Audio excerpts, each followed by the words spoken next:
Today, we continue to examine what the Bible says about slavery and racism by taking a look at the commandment from Deuteronomy 24. Remember that you were a slave in Egypt, and the Lord your God redeemed you from there. As I was studying the idea of remembering that we were once slaves, I've come across some fascinating contemporary writing about how trauma becomes remembered and embodied. And perhaps the traumatic memories can even be passed down through generations. Theologian Katie Cannon writes, "Our bodies are the texts that carry the memories, and therefore remembering is no less than reincarnation." Bessel van der Kolk's book, The Body Keeps the Score, Brain, Mind, and Body in the Healing of Trauma, explores the way that traumatic memories are kept, repressed, regained, and overcome. From childhood sexual abuse, shell-shocked soldiers, a woman operated on with insufficient anesthesia, and people who witnessed deaths. The body retains and buffers memories that then reappear as flashbacks years later. Building on this exploration of somatic in the body trauma theory, trauma therapists and psychological researchers are now beginning to explore the notion that traumatic memories are stored in the body across generations. Generational trauma. For Jews, Passover is the annual remembering of when they were slaves in Egypt. The book of Exodus in the Bible describes how this came to be in Exodus chapter 1. Now a new king arose over Egypt who did not know Joseph. He said to his people, "Look, the Israelite people are more numerous and more powerful than we. Come, let us deal shrewdly with them, or they will increase and in the event of war join our enemies and fight against us and escape from the land." Therefore, they set taskmasters over them to oppress them with forced labor. They built supply cities, Pithom and Ramesses, for Pharaoh. But the more they were oppressed, the more they multiplied and spread, so that the Egyptians came to dread the Israelites. The Egyptians became ruthless in imposing tasks on the Israelites and made their lives bitter with hard service in mortar and brick and in every kind of field labor. They were ruthless in all the tasks that they imposed on them. The Pharaoh of the time also issued an edict to kill all Jewish baby boys at birth.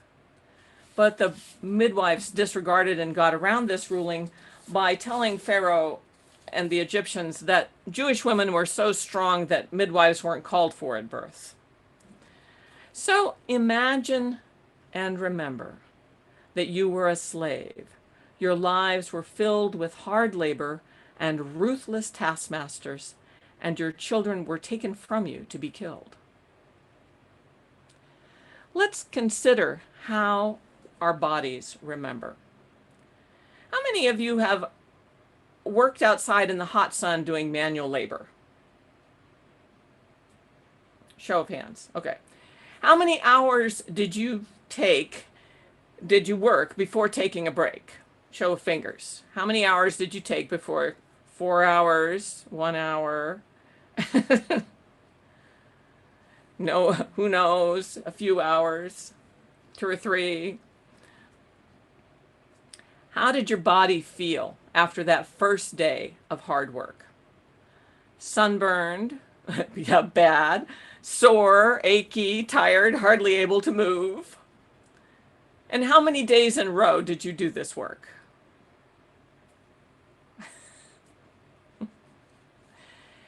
Right? That's not what we do. I grew up on a farm and my dad did that kind of work, but anymore, 4 hours in the garden and I'm a mess. Some of us are from a generation where corporal punishment, even of children, was considered okay. My father was of that generation. And the last time I visited with my younger brother, he and I shared stories about how we both contrived to hide Dad's razor strap that he used to threaten us with for spankings. How many of you have ever been spanked or hit in anger? Many of us. And how does your body react to the memory of that physical punishment? To this day, just the words razor strap make me flinch. I think I only got the razor strap once. My dad was really mad that time. But then let's remember something else. Let's remember what it felt like the first time you held a baby, your own child, your grandchild, a niece or nephew in your arms. And imagine then what it would feel like to have that child snatched away from you to be killed. Where do you feel the emotion that that evokes in your body?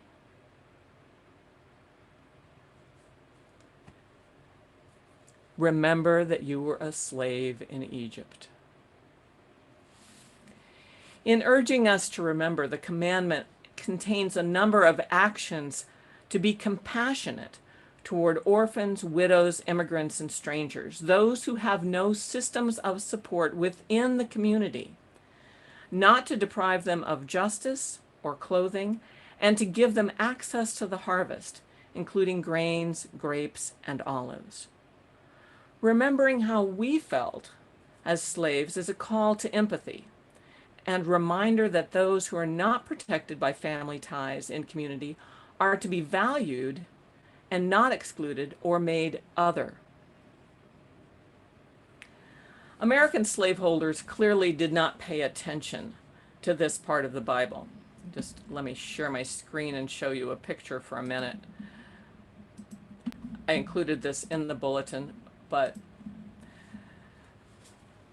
songwriter Rhiannon Giddens found a 19th century newspaper advertisement, and this is also in your bulletin, for the sale of a Negro wench that inspired a song she entitled At the Purchaser's Option, that describes the life of a young enslaved woman. For sale, a remarkable, smart, healthy Negro wench, about 22 years of age, used to both housework and farming, and sold for no fault but for want of employ. The advertisement indicates that she has a child that is 9 months old, which will be sold at the purchaser's option.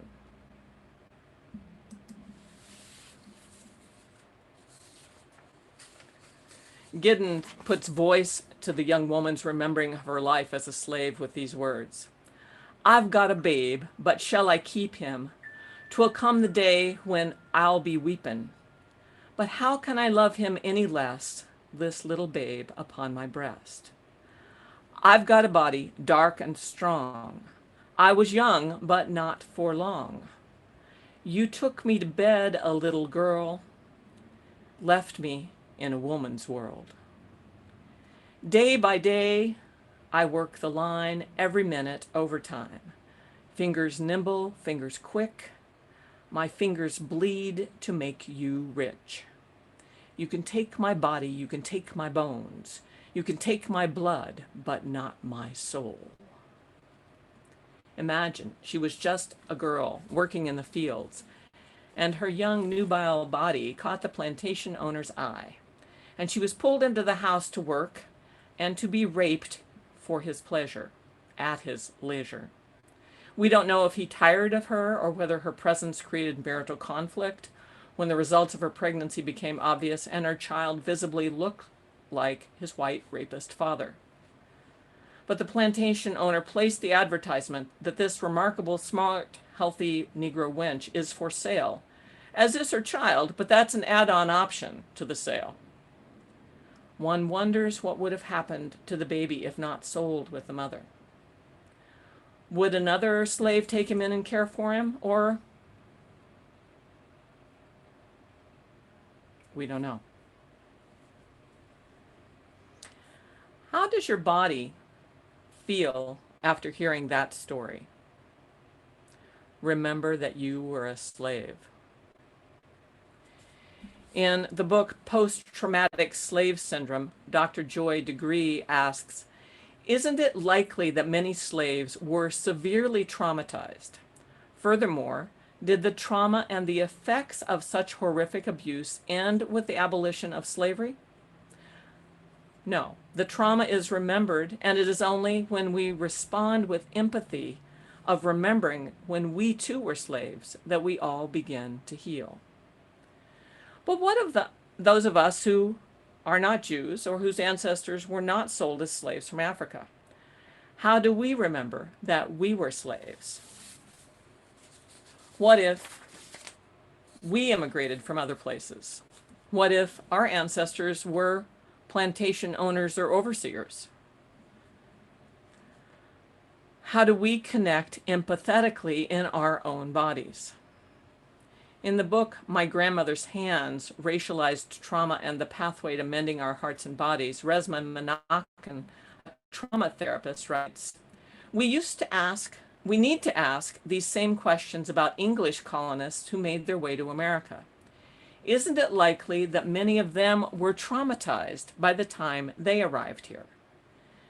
Did over 10 centuries of medieval brutality, which was inflicted on white bodies by other white bodies, begin to look like culture? Did this intergenerational trauma and its effects end with European immigrants' arrival in the New World? The trauma that now lives in the bodies of so many African Americans did not begin when those bodies first encountered white ones. This trauma can be traced back much further through generation upon generation of white bodies to medieval Europe.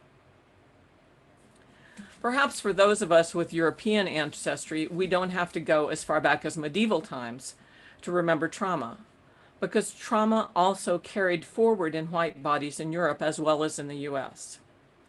How many of you have some Irish background in your makeup? Yeah. I do, and in fact, according to my genealogical research, my last immigrant ancestor came over from Ireland around the time of the potato famine, when there was a big blight and all the potato crops were ruined. That was around 1847. When my daughter Tori did a semester abroad in 2015, I met her in Dublin, and we went on a replica of one of the ships that brought about 1 million Irish immigrants to the United States and Canada during that time period. These Irish immigrants weren't sold into slavery, but they starved while losing their farms and jobs as absentee English landlords kept collecting taxes without regard to blight or famine. Another 1 million died of starvation in Ireland while all the available food crops were being shipped via armed convoy to England, while the starving Irish watched the food walk away. Of those who boarded the so-called coffin ships, about 1/3 of them died in the crossing because the ship's captains didn't provide enough food or water or adequate hygiene. Typhus broke out on the ships, and people had to be quarantined upon landing. You can see a picture that I took of the inside of that ship's passenger cabin, and that's also included in the bulletin. And as I stood in that dim light with the cabin with the bunks lining the walls of the outside, I got a chill down my spine, as if I remembered what it was like to be confined there for months while starving. About 100 people would have been packed into a room the size about half the fellowship hall at either one of our churches. That was the space for eating, sleeping, and taking care of all other physical needs. Perhaps they went up on the deck sometimes, but the decks were small and crowded, and passengers had to stay out of the way of sailors. Since most of the passengers were already in compromised health because of a couple of years of starvation due to bad crops and high taxes, any infection would sweep through the ships. Sharks followed these ships because bodies were tossed over so frequently. I want you to take a moment and put your left hand on where you're feeling in your body the impact of that story.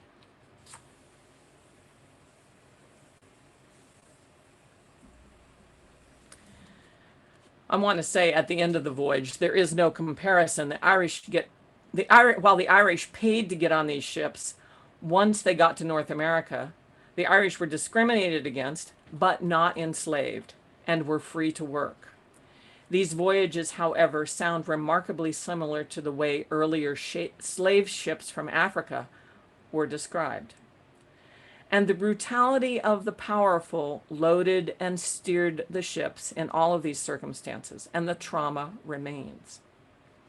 In My Grandmother's Hands, Resmaa Menakem continues, throughout the United States history as a nation, white bodies have colonized, oppressed, brutalized, and murdered Black and Native ones. But well before the United States began, powerful white bodies colonized, oppressed, brutalized, and murdered other, less powerful white ones. The carnage perpetuated on Blacks and Native Americans in the New World began on the same soil as an adaptation of long-standing white-on-white practices. This brutalization created trauma that has yet to be healed among white bodies today. And he continues, but trying to soothe trauma by blowing it through other bodies, other human beings, provides no healing. It offers only temporary relief from dirty pain. Meanwhile, in the process, it both increases the pain and passes it on to others. The essential nagging dissonance in and between white bodies doesn't disappear. We've been trained to think of the past in terms of a written historical record. But events don't just get written down, they get recorded and passed on in human bodies. Many immigrants fled brutality in Europe. Peasants and serfs and religious dissidents like Baptists were all subject to casual brutality and torture at the whim of the powerful. Some of us may be descendants of the powerful, and that has its own reckoning with the trauma of slaveholding and oppression. Today, casual brutality is erupting in violence because we have not healed these traumatic generational wounds and are not willing to confront white fragility, as we've discovered in our White Fragility book group. In this Friday's briefing from the New York Times, in an article entitled Domestic Terrorism, we read of our newly inflicted wounds. Law enforcement officials charged 13 men with a violent plot that included storming the Michigan State Capitol and kidnapping Governor Gretchen Whitmer. Conservative groups have criticized Whitmer for her attempts to control the coronavirus by restricting normal activities. Political scientist Lee Drutman says we're seeing more and more citizens expressing openness to violence as more and more partisan leaders engage in the kinds of dehumanizing rhetoric that paves the way for taking violent action. The article continues, since May, more than 50 people have driven vehicles into peaceful protesters. Armed protesters shut down the Michigan legislature in May. Armed groups on the left and right have done battle in Oregon and Wisconsin. The article does say it's more on the right than on the left, but violence is erupting all over. Remember that you were a slave in Egypt, and do not deprive the orphan, widow, or stranger of justice. We absolutely need to break the cycle of violence and trauma. And we can only do so through courage, compassion, connection with love and empathy. Since we have been recounting and remembering in our body all of this pain and trauma, let us take a moment for healing now. I had to do this as I was writing this sermon, so I thought it would be necessary for all of you as you were hearing it. Close your eyes and take a breath. I want you to remember or imagine a time when you felt absolutely safe and loved. If something doesn't come immediately to mind, imagine that you were held in God's care and picture yourself as one of the little children that came to Jesus. Think about what that place looks like, how old you are in that place, what your surroundings are like. And take another deep breath. And remember or imagine what love and safety smells like in that place. Remember or imagine what you were touching, the fabric or the furniture you were on.